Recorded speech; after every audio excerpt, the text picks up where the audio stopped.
यो करेसाबारीमा लगाएको परवल हो र घाम लागेसँगै यसमा नयाँ पालुवाहरू पलाउने बेला भइसकेको छ।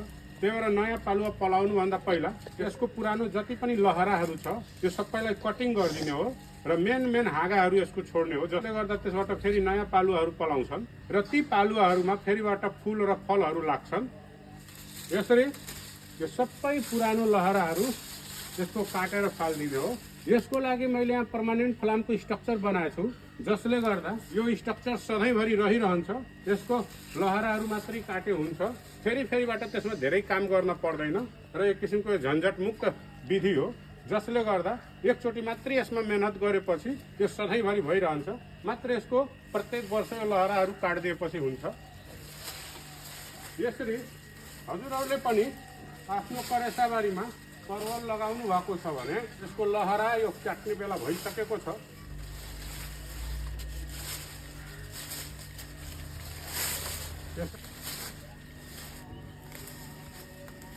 यो यसको जरा हो र यो जरामा भएका 3-4वटा मेन लहराहरू मात्रै छोड्ने हो, अरू सबै काटेर फालिदिने हो। अनि फेरि यसबाट नयाँ पालुवाहरू पलाएर आउँछ र नयाँ लहराहरू बन्छन्।